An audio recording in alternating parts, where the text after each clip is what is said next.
Hi, my name is Painted Farmer, and today I'm going to be walking you through your first application on the Ethereum network, well, test network, based on Solidity by example. If you haven't already seen it, I did the Hello World script, or I guess the Hello World exercise on a previous video, and I recommend you go to it. If you have any questions, please join the Discord. I'm going to put the link in the description. And yeah, let's get to it. So it's going to be a really simple contract. All it's going to be is going to be a counter, and it's going to have a value and you're going to be able to click a button. I know, don't you guys like my handwriting? And if you hit plus, the counter is one more in value. So we set it to 0, now it's 1. But if we do a minus button, it takes 1 away. So now we're at 0 again. And that's literally it.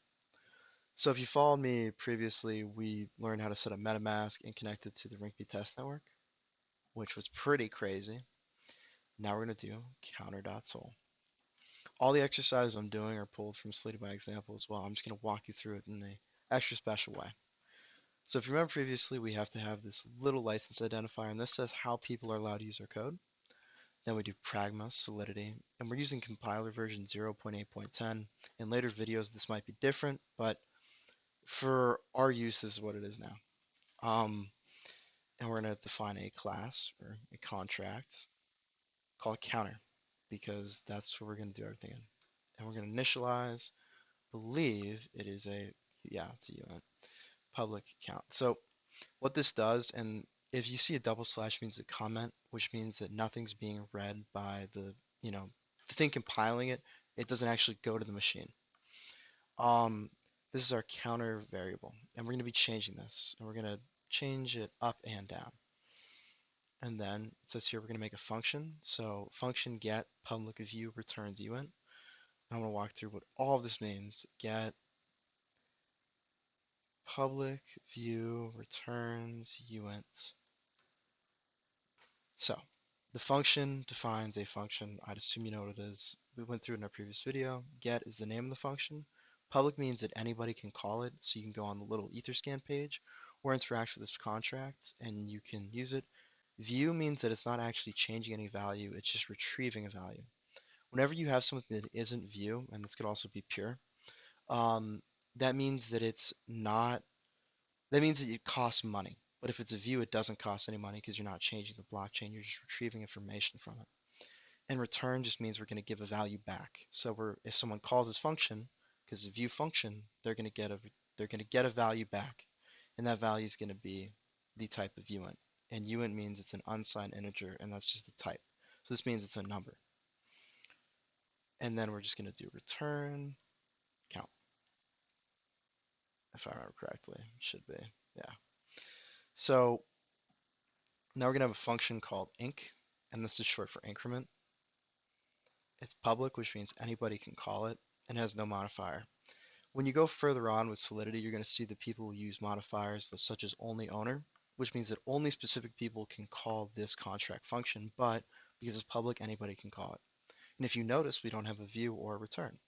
We're not giving a value back, and we're also not making it viewable. We're actually editing the value of the contract. We're editing the value of count within the contract. So this is going to cost money because it's not a view. It's actually editing the blockchain. And in order to edit the blockchain, we have to pay with our gas token, in this case, Ethereum. Count plus is equal to 1.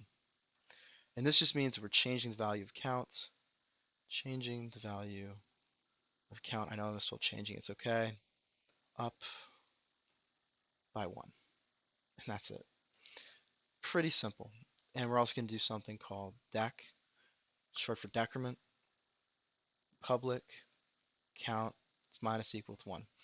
And plus equal means it's the previous value added on to whatever number we set here. So the previous value would be 0, now it's going to add 1.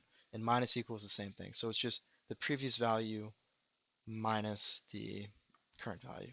And it's just quicker way of writing count minus 1 or count plus 1. And as you notice, we have semicolons for all of this because Solidity requires semicolons after every line. If you look here, that's all it is. So now we're going to go to compile. We're going to go to 0.8.10. and this is going to load a little bit. We're going to optimize this, compile. Now we're going to go here, go to injected Web3, because remember we want to interact with RinkB. Make sure the counter contract's selected, and hit deploy. And I have a MetaMask thing that pops up here. I know you can't see it, but you'll see it on your screen. And just when it comes up, just hit confirm. If you want to view this, you can click view on Etherscan, and it's going to load, and then it'll show you that it's uploading, and there you go. So I'm not going to verify the contract in Etherscan this time. We did it previously. If you'll notice, the two blue functions are, well, one blue function and then the blue value is get, and get just returns the value of count, and if we click count, it'll do the same thing. What happens if we call inc? It's going to prompt us to pay because, again, we're changing the value of the blockchain. And now you're going to notice that the inc is, and if you confirm that, you'll notice that now there's a pending transaction for inc. So we're going to wait until this confirms. Now if we do get, you'll notice that it is up one. And that's the value right there, and this is just the number that is within the array. If we do DEC, and it's going to pop up, you hit confirm. View on Etherscan if you want, but it's going to say it here. So now we're at 1. We just took 1 away, so it should be 0. And we get it again, and it's 0. And that's it. Thank you guys for joining me. I hope you have a great day, and I hope you learned something.